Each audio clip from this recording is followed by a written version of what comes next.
G'day guys, welcome to episode 145 of Ask Jack D. Happy Monday to everybody. Today we take a question around a sort of slogan that's been going around social media saying an entrepreneur that isn't interested in selling stuff isn't an entrepreneur. And so it says, Jack, do you believe this to be true?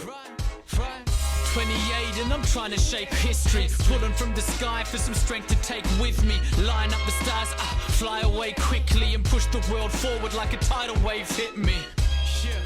I ride the wave swiftly, I fear no man, check my titles mate quickly, came from the sky with the light of day. This is when are we recording? Often when I'm recording Ask Jack D, I've got Rosie sitting there going, and it's like, Rosie, give me something. All right.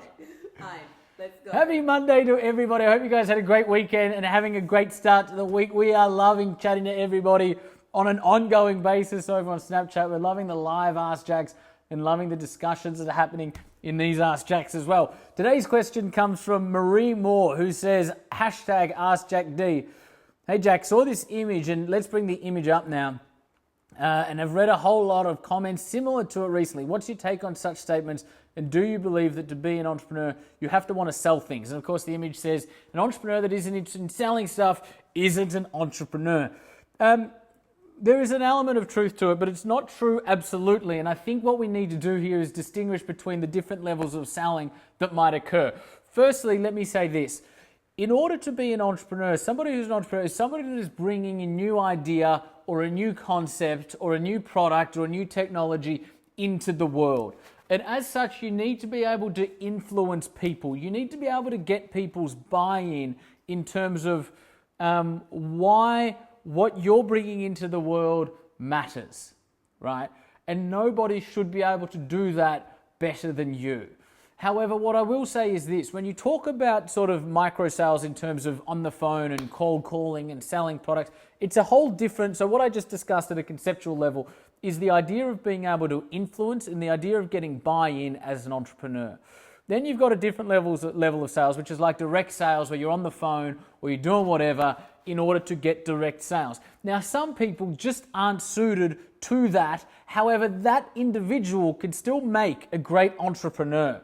If you look at somebody like a Mark Zuckerberg, for instance, obviously the founder of Facebook, he's not the most charismatic guy in the world. I don't think he ever would have made a cold call. He might have, but I'm not sure. And if he did, my assumption would be he probably wasn't great at it.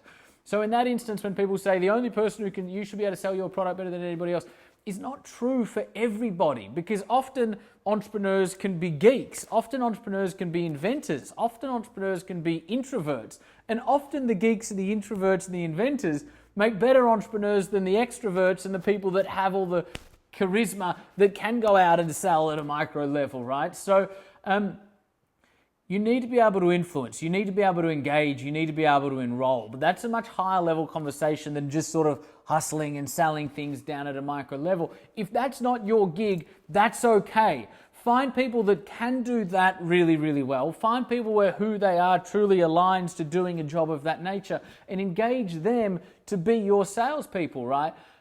For me, for instance, I love talking about what I do. I love talking about why we do it. I love talking about the vision that we hold for the future in terms of the impact that I want to be able to make to the future of education and therefore hopefully in some small or large way the future of humanity, right?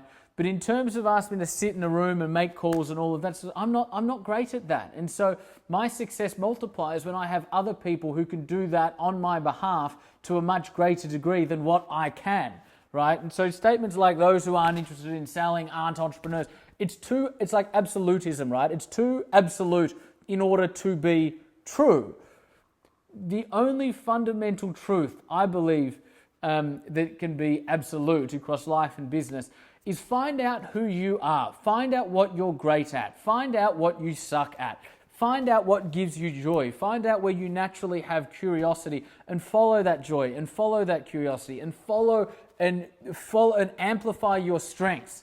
What you suck at, get other people to do. And if you suck at the micro level selling, then get other people to do that and watch as you and your organization start to make a hell of a lot more sales. Actualized a wish that I dreamed as a kid. Cause I'm like